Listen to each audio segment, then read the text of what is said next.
and travel around the region.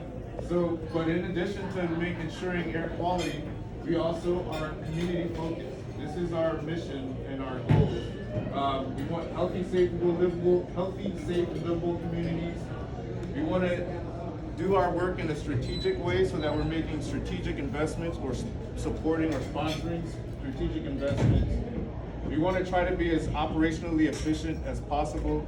We're all about, eliminating waste and frivolous investments and not wasting our stakeholders' time when we're doing outreach, things like that, and engagement. We definitely want that outreach and engagement to be diverse. We want to hear it from as many voices as possible. And this last bit is more important, ever so important nowadays, is try to maintain our competitive edge within the region or within the state and then within the country. Oh, thanks, John. Okay, so this is what we do as an agency. I'm just here talking about the box in the yellow. Don't have time to get into all this other stuff, but it's all very important. Every single one, most of these are what we call federal or state mandated functions. So our Homeland Security, that's obviously a federal mandate. Our aging services, that's a federal mandate. Community development over there, that's a state mandate through the Department of Community Affairs. Natural resources, anybody heard of water wars? Florida versus Georgia, versus Alabama. That's what natural resources works on. Workforce development, also federal mandate. Mobility services, you might think that that's related to transportation. Well, it is, but that's more of a service oriented function of our agency where we promote guaranteed ride homes, travel demand management, carpooling, vanpooling, teleworking, those kind of things. And they work with some of the larger employers or activity centers in the region to help us promote that and implement those strategies. Next slide, John. Thanks. All right, lots of words. I already mentioned what we are, so I'll skip this. But just know that every urbanized area in the country has an MPO. It's required by law. And an urbanized area that is defined as a city with a population of 50,000 or more. So there's over 400 MPOs in the United States. But you saw those other things we do, so we're very well suited to sort of use our apparatus and the way we are organized to carry out regional conversations. We like to think of ourselves as a regional convener. But we don't always have to have the whole region discussing the topic. We also dive deep into local issues where warranted or invited to. And of course we make up policy, but we also do something else that I get into that's more transportation specific. Next slide. Thanks, John. Okay, so did you know that there are 17 MPOs in the state of Georgia? And ARC is just one of them. Of course, we're the largest, and we get our fair share of federal funding to spend in our urbanized area on transportation. We have approximately 5.7 million people. That's our geographic boundary. Our boundary is about 19 counties, and you can see on the map there, you can guess what they are. And we're adjacent to a few other ones like Cartersville and Gainesville. Those are two separate MPOs, but you all might think of them as part of the Atlanta urbanized area or the MSA, but they are separate when it comes to transportation planning. What else can I say about this slide? I should have made that map bigger than this map because we all know. But this right here is our actual boundary, so you can kind of see what I'm talking about in terms of where our jurisdiction begins and ends. Next slide. Okay, so now let's get right to it. From a transportation perspective, we have to, by federal law, figure out what we need in our transportation network at least 20 years out into the future. And all of that, you would think that that's just like one page, right? Like, what do we need? More highways, more transit, more sidewalks. We all want it to, be in state of good repair. But it's actually a lot more than that. We have volumes of documentation. And this is all encapsulated in what we call the Metropolitan Transportation Plan. That's a document that's literally specified in the federal regs that we have to produce. There's all kinds of due diligence and milestones that we have to meet just to get to adopting this plan. We have to update it every 4 years. Our last one was adopted last year in 2024. So the next one, expect to be adopted by 2028. And when we say adopted, I'll show you what that means, but it really means like the ARC board approves it, and then the feds approve it after that. But first, the governor has to approve it as well. So I'm going to get specifically into not any of the, I'm going to give you a little high level overview of what the plan kind of looks like when the rubber meets the road, so to speak. But then I'm going to move into the Transportation Improvement Program, which is essentially like, you think of the MTP from a long range perspective, like think of a pyramid, an upside down pyramid. The top is all the long range projects.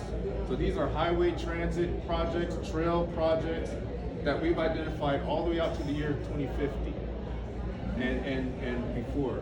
The tip is like, think of it as the tip of an iceberg. That's where we have committed money for actual projects to be constructed. That's the stuff that you all work on.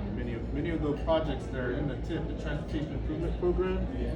And you can see here maybe that, you know, our tip right now goes from 2024 to 2027. So that's where the real money is. We have to estimate costs for all those other projects that are going to be built, we anticipate being built by 2050, but that money isn't real. The commitment, there's no reason why we couldn't change our minds about those projects going forward. That's just the nature of planning, because things change, assumptions change, the region changes. So we have to, that's why we update this every 4 years. Okay, next slide. And I just basically said that all this before, so we can skip that one. Okay, so the approval process. So any of you institutional policy government geeks, this is how it works. We do our work as planners, as ARC, and by the way, all those other MPOs that I mentioned in the state and around the country have to do the same thing. They don't have the same process because every state and region is different, but our process is we adopt it. GDOT incorporates what we've adopted by reference, but they're also very involved in what we are adopting in terms of the nature of the projects, the project costs, the priorities, the schedules, etc. Our board adopts it, then we send it over to Greta for approval. And what they are approving is just that short range portion, the tip, not the long range part. And Greta has been by law designated by General Assembly to approve the tip on behalf of the governor. The approval of the tip on behalf of the governor is a federal rule, federal requirement. We also have to do this over here. Anybody know what conformity determination is? I touched on it earlier, but I didn't use that language. Conformity determination. This is a function of the Clean Air Act. We have to demonstrate that whatever we're going to put out there on the system, on the ground, it's not going to lead to more pollution, tailpipe emissions, basically. And so we've never had, it's not been since the late 90s. And some of you may remember how federal funding that was coming to the Atlanta area was in jeopardy because we were not able to demonstrate that we were going to curtail tailpipe emissions. At that time, I think the horizon year was 2020. Look at that. We're already past 2020. And then eventually, US DOT has to approve it in consultation association with US EPA because of that Clean Air Act requirement. Not every urbanized area is designated as a non-attainment area for ozone or particulate matter. So that's why I said sometimes, depending on where you are, the process looks different. Next slide. Okay, so in our long-range plan, I wish I had blanked these out so you could do a little bit of trivia. Our plan costs $170 billion. The amount of investment that we have reasonably been able to demonstrate that needs to happen in various many ways, amounts to about $170 billion. And you can see here the breakdown in where that money's coming from in aggregate. So federal, less than $50 billion we think we'll get by the year 2050 from the federal government. So that's only less than a third of the cost of the plan. So you can see where all the other money's coming from. State motor fuel, all right, GDOT. Keep it coming.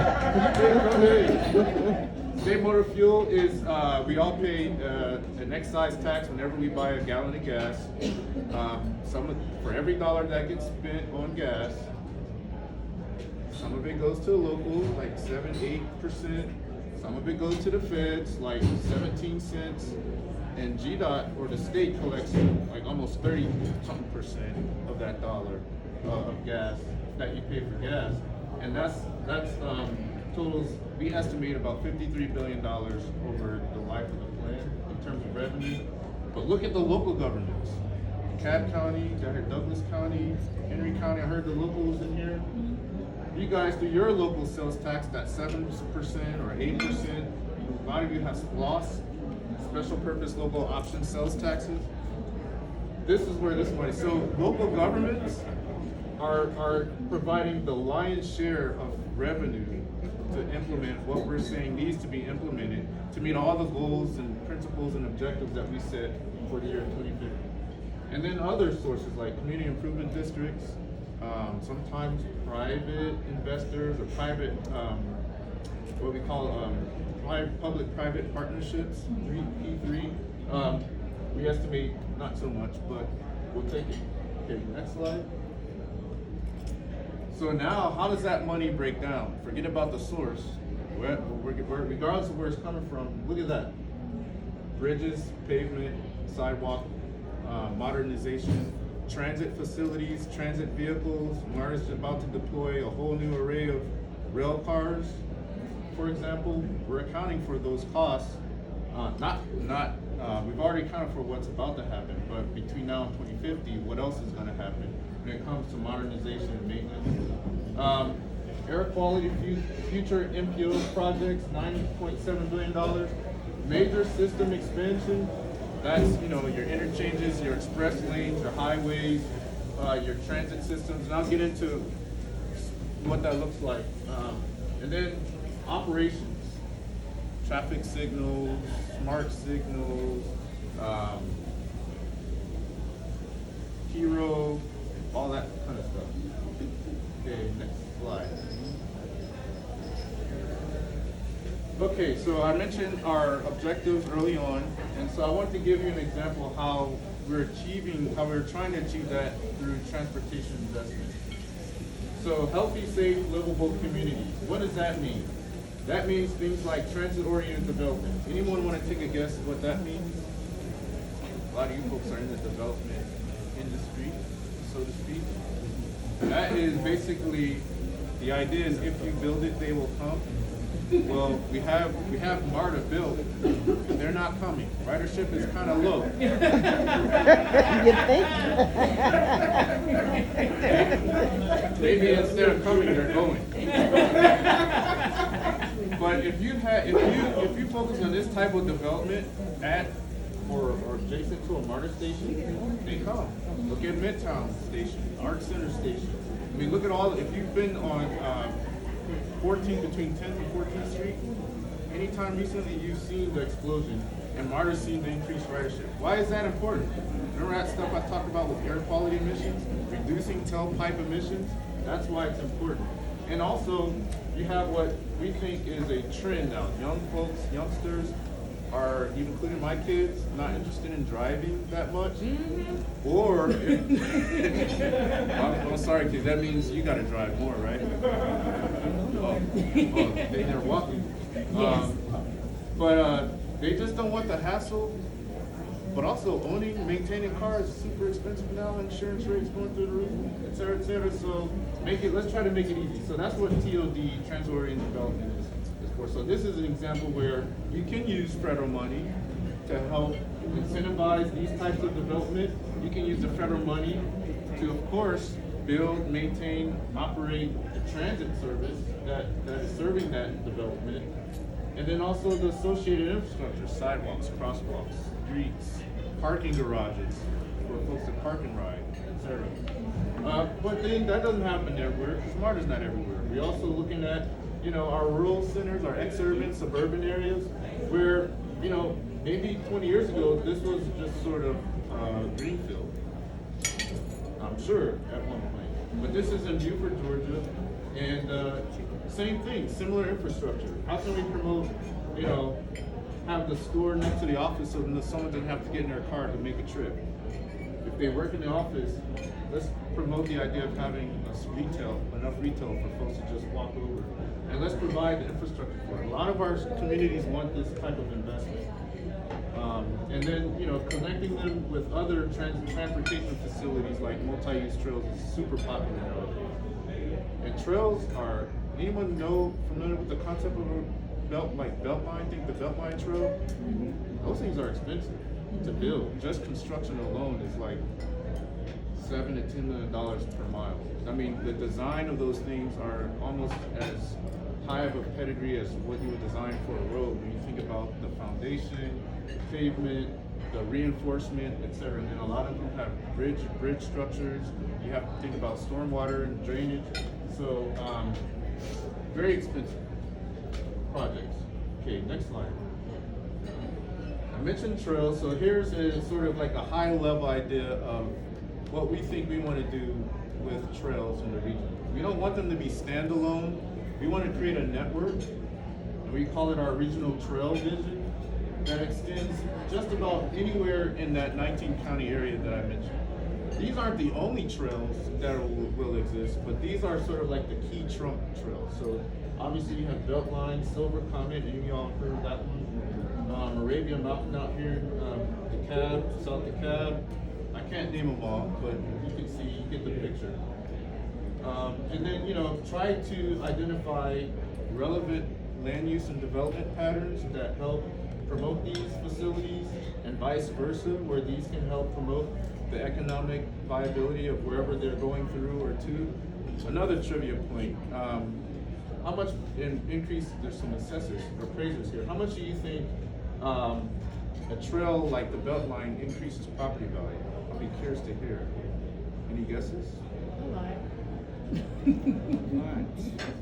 When Beltline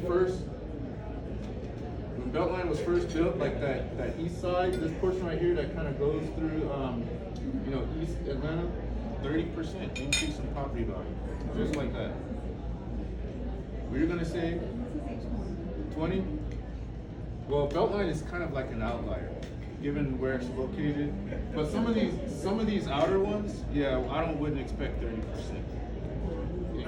I don't know what to expect. We didn't know what to expect when they were built because this is all brand new. Next slide. Okay, competitive economy. I kind of touched on that a little bit, but I do want to emphasize, because I haven't mentioned this word yet, freight, and the other word, logistics. First of all, freight. Atlanta is a huge player in freight and logistics globally. Freight.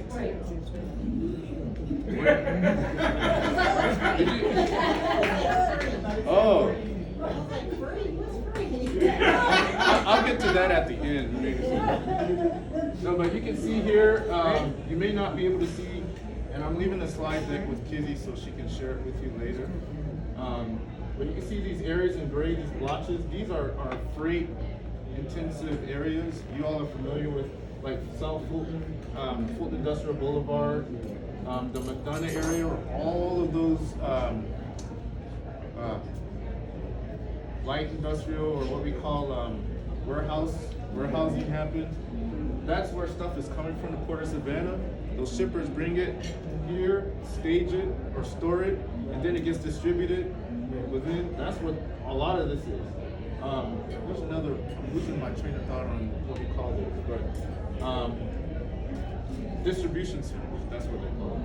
And then on top of that, you've got the Amazons and the Walmart e-commerce fulfillment centers now. Same concept, but instead of putting it on a truck to go to Tennessee, putting it on an Amazon van to go to your front door. You can order like one staple on Amazon. I don't quite get it. I try to be efficient in my Amazon orders, but you could do it. You know, you want a paper clip, you get it in like $3. Tucker, so you know, you have some traditional industrial areas, but freight, we have to, when we're looking at planning for our infrastructure, how we're gonna expand and maintain, remember trucks, heavy, those things are heavy. We have to pay for the pavement, the curbs that get torn up when the trucks can't make the turn quite right. Like, we have to pay for all that stuff. And so we're trying to be as proactive and preventive as possible to accommodate freight, knowing that Atlanta is a freight and logistics hub for the entire for the world. Okay, so that helps us promote the competitive economy aspect. Next slide. Strategic investments. I mean, just about everything we do is strategic. We're not just like saying, oh, let's just go spend $5 million and see what happens. Sometimes that happens, but we try to minimize that. And when we do want to do something like that, that's because we don't quite yet know what the benefit costs might be of a project. We think there's some merit to it. There's always merit to what we're doing. And there's always local support that's very important. We don't want to try something or recommend a prioritized project in a location or jurisdiction where they don't even want it.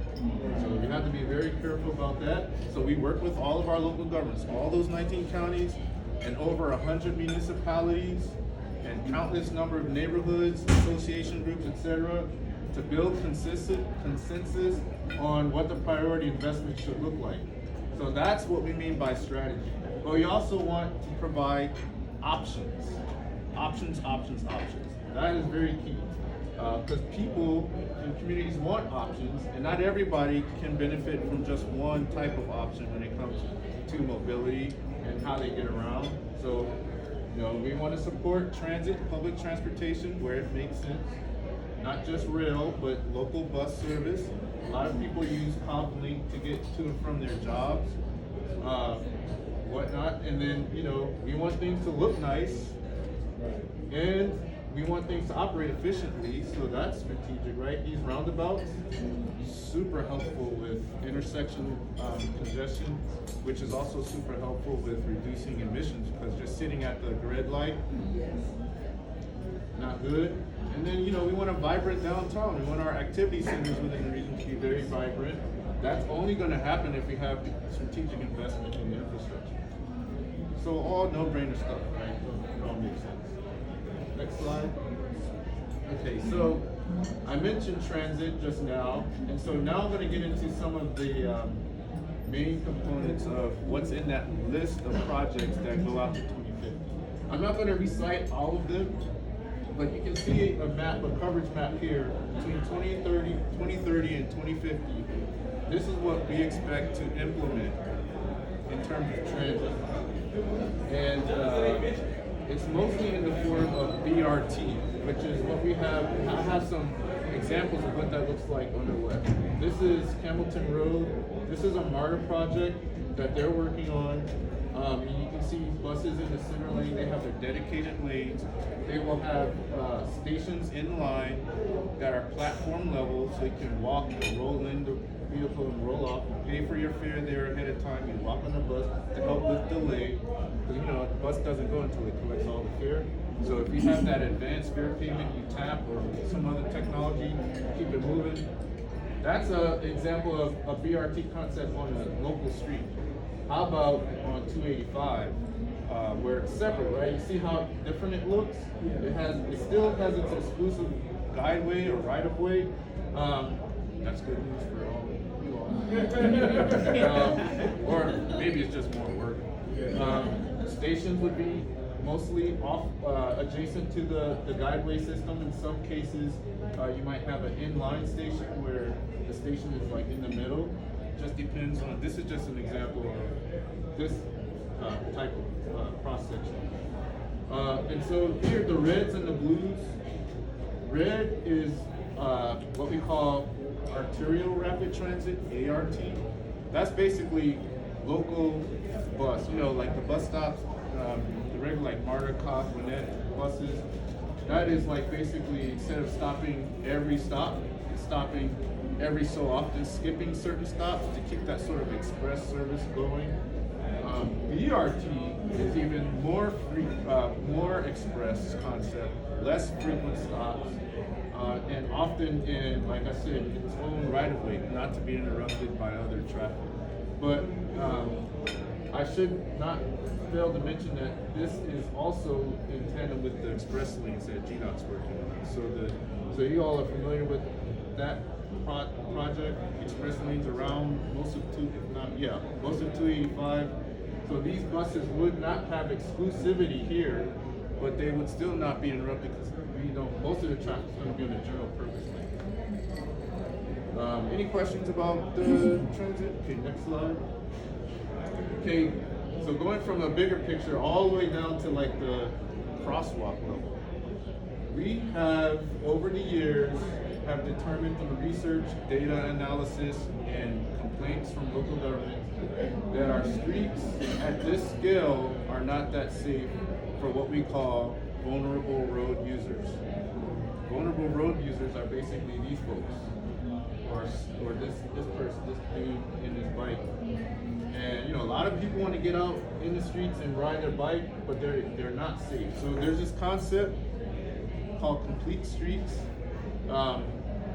where you sort of try to kind of find that balance between improving safety, but at the expense, I would admit, of mobility, throughput.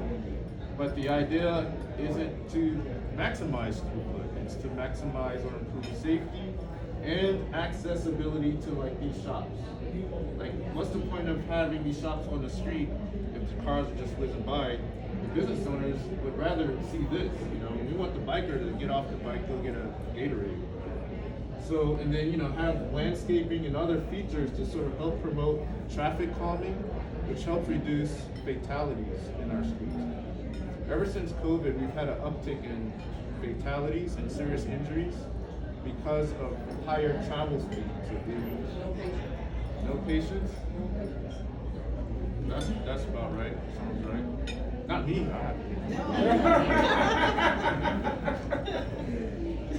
So we're seeing this is very popular at the local level. A lot of local governments and communities are looking for these types of treatments, and believe it or not, they are not cheap, but they're much cheaper than, you know, fatalities. Yeah.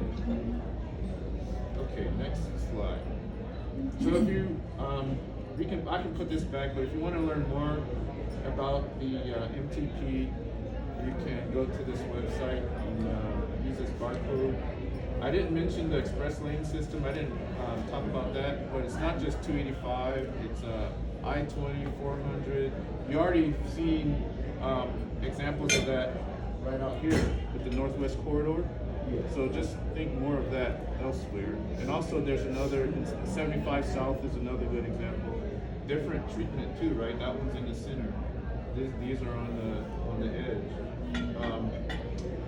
And then there's also just overall, you know, regular run-of-the-mill new interchanges, widen, expanded interchanges, widen a lot of roads that we have in the plan that are going to be set to be widened. A lot of bypasses around county seat towns, like in Winder, for example, out in Barrow County.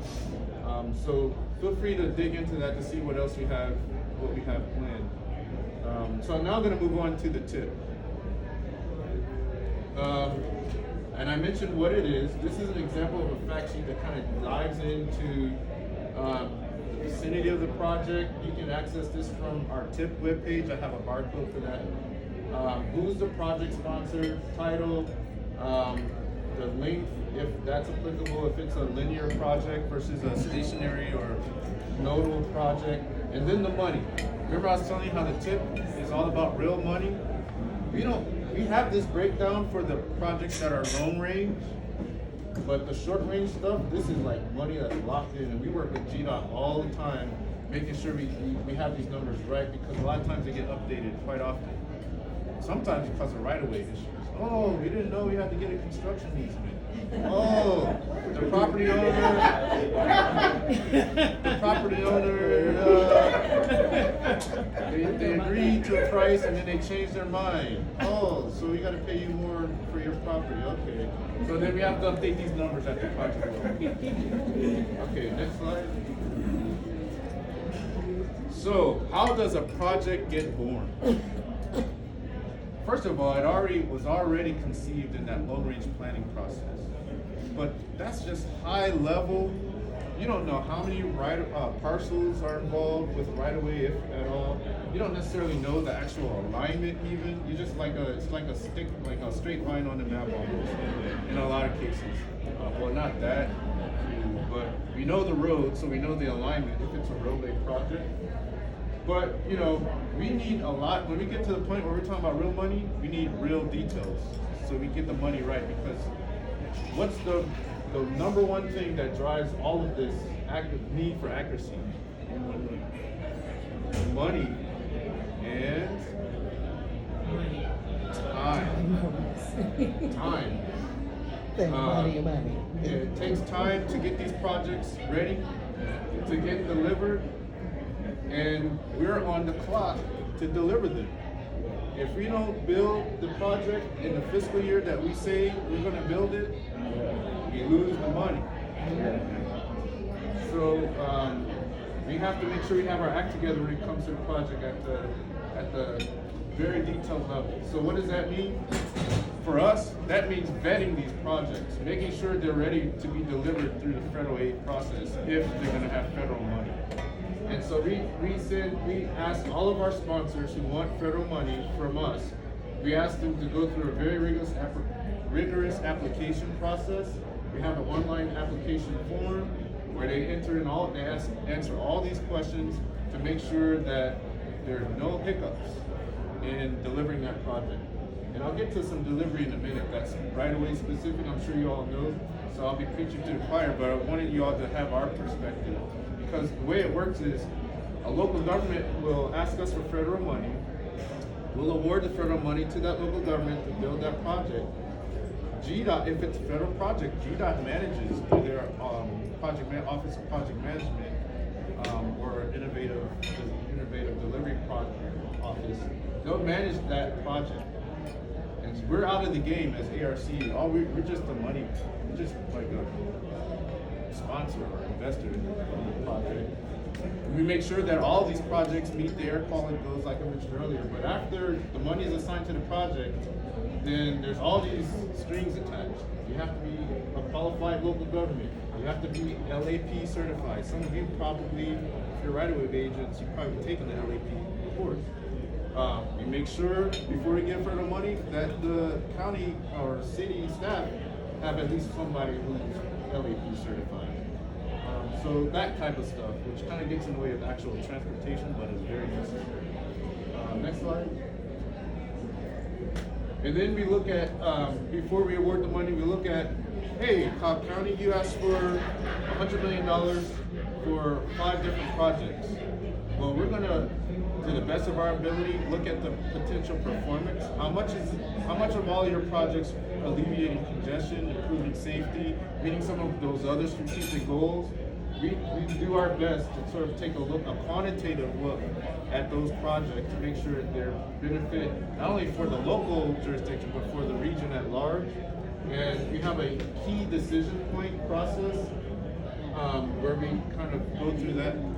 We're looking at alleviating congestion, alleviated tailpipe emissions, reduce crashes, improvement for freight, access to employment, all sorts of things. If you're interested in that, learning that process,